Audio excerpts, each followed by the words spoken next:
би апелирал до сите политички партии да не се ускратува можноста не само на глас на диаспората, туку и на нивни пратеници.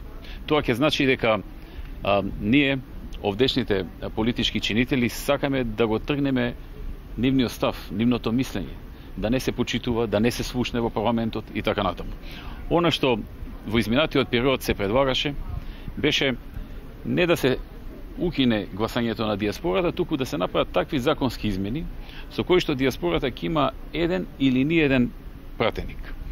Тоа е некоректно кон нив.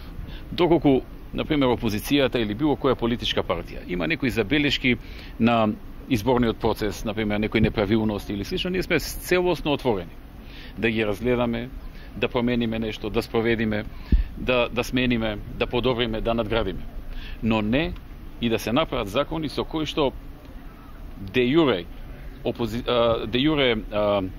диаспората ќе има 3 пратеници, но де факто во реалноста кога ќе дојдат изборите ќе имаат ни еден или еден. Такво нешто мислам дека не е фер, не е коректно кон луѓето од диаспората да им го правиме.